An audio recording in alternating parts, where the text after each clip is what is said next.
Alors, il y a un grand absent lors de cette journée, c'est Georges Bataille, écrivain, essayiste français, mais pas de regret puisqu'il est décédé en 1962, ça aurait été très difficile de l'avoir aujourd'hui. Mais le charme des œuvres, c'est qu'on peut les convoquer bien longtemps après la disparition de leurs auteurs. Alors pourquoi Bataille ?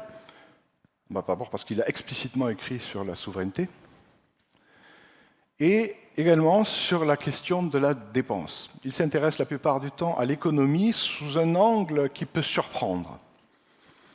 L'angle qu'il va privilégier pour analyser les questions d'économie, mais aussi les questions de souveraineté, c'est les dépenses. Alors, les dépenses, ce n'est pas les petites dépenses que vous faites quand vous allez faire vos courses ou acheter votre baguette. C'est des dépenses qui ont cette particularité qu'elles sont, comme il le dit lui-même, improductives, inutiles et somptuaires. C'est ce qui fait qu'il va s'intéresser, par exemple, au texte de Marcel Mauss, qui décrit les pratiques des Indiens, des Amérindiens d'Amérique du Nord, dont vous avez peut-être entendu, c'est le fameux potlatch, c'est-à-dire c'est ce qui consiste à, si vous avez une tribu rivale, vous l'invitez et vous lui offrez vos plus précieux biens, les meilleures peaux, etc. D'ailleurs, c'est une mécanique qui évite la guerre. Quand vous offrez à votre rival ce que vous avez de plus précieux, il y a un peu de chance qu'il vienne vous attaquer derrière. Et du coup, comme vous avez offert ce qu'il y avait de plus précieux à votre ennemi, entre guillemets, eh ben ça l'oblige. L'année d'après, s'il ne fait pas des cadeaux à la hauteur de ce qu'il a lui-même reçu, il perd la face. Et là, dans cette dépense somptuaire, Bataille voyait les fondements de l'économie. Vous savez bien que quand on fait un cadeau, vous dites « Ah, il m'a fait un cadeau, il faut que je pense à lui renvoyer l'appareil ». Un cadeau, ça oblige toujours. Un don, ça vous oblige. Ça vous invite à répondre. Et donc, obliger aussi à faire des liens. Et des liens qui ne sont pas forcément des liens belliqueux.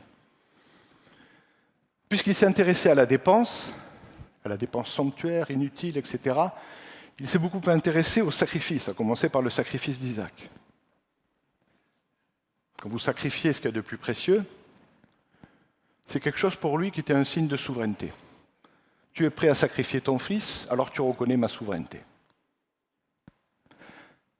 Et dans le sacrifice, il va aussi regarder et s'intéresser aux civilisations, notamment aztèques, parce que s'il y a quand même quelque chose qui est une dépense improductive, somptuaire et inutile, c'est de construire une pyramide qui ne sert qu'à amener quelqu'un là-haut et le sacrifier pour des sacrifices humains.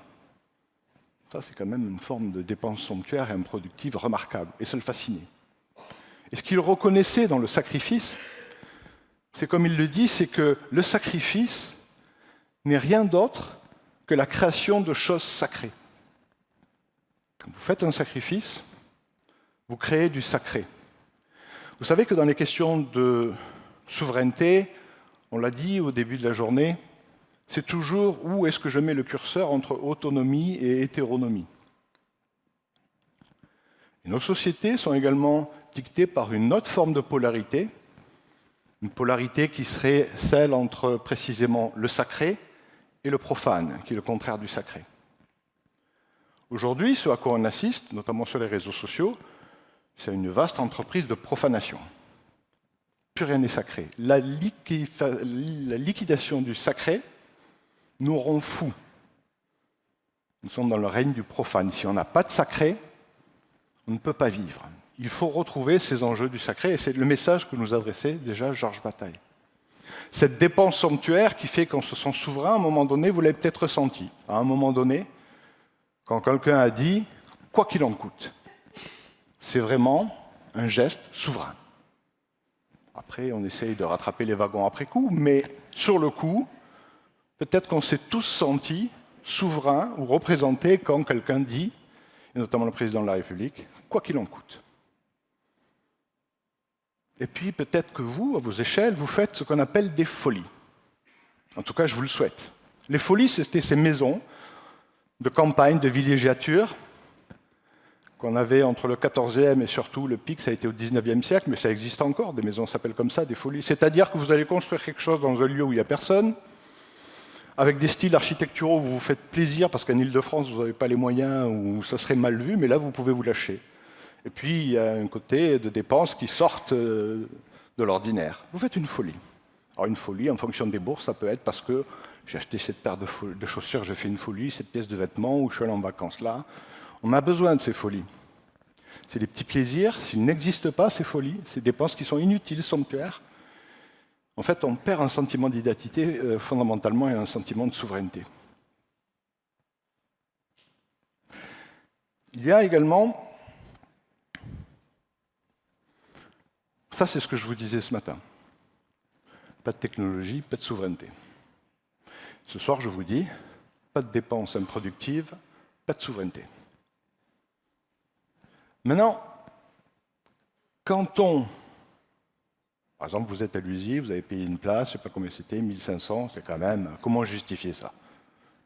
Non, mais je t'explique, je vais à l'USI, je vais être inspiré. Ouais, la productivité, ça ne va pas changer, etc., etc. Et pourtant, vous êtes là parce que vous êtes souverain. C'est un acte de souveraineté. Maintenant, quand on mélange la souveraineté avec les technologies, on peut se retrouver avec quelque chose qui est des souverainetés artificielles, un peu comme Baudelaire parlait des paradis artificiels, c'est-à-dire des paradis qui n'en sont pas. Deux illustrations de ces souverainetés artificielles qu'on pourrait prendre pour être vraiment des actes de souveraineté, parce qu'il y a une dépense improductive, voilà, tout ça.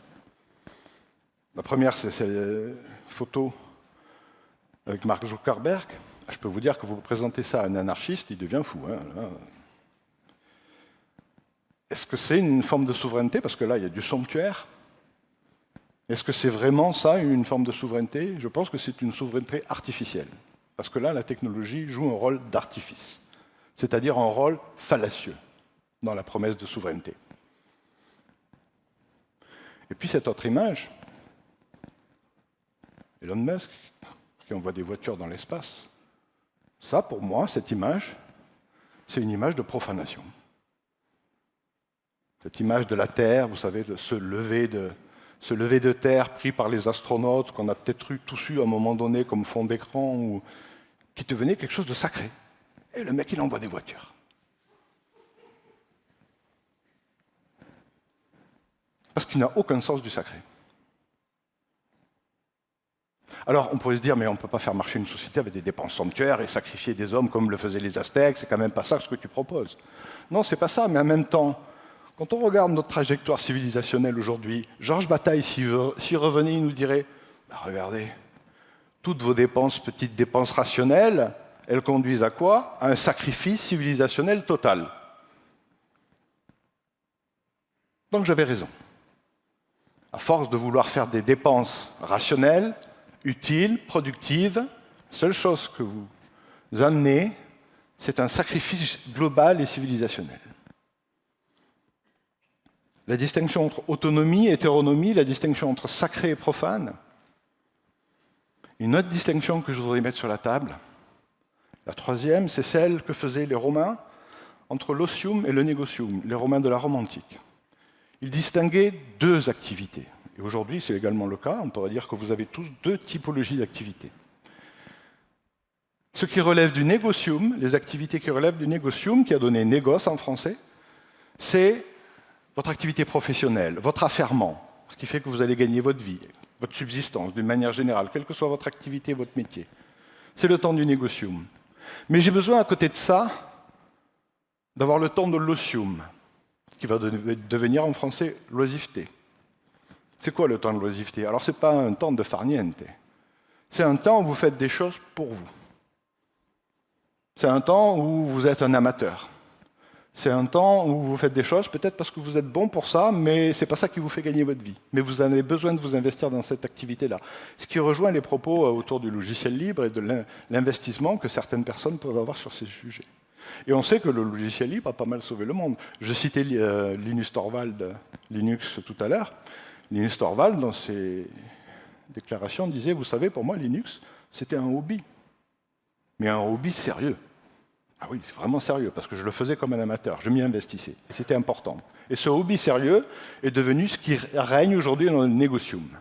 On est passé d'une activité qui était développée dans l'Osium et qui va totalement faire les fondements du numérique dans le Negocium. Il faut toujours garder dans nos activités ce temps qui nous permet précisément d'instaurer quelque chose qui relève du sacré. Dans l'Osium, vous retrouverez le sacré, et dans le Negocium, c'est le profane, et c'est très bien, il faut travailler. Mais si j'ai que ça, si j'ai que du profane, que du Negocium, que de l'affairement, je ne m'y retrouve pas.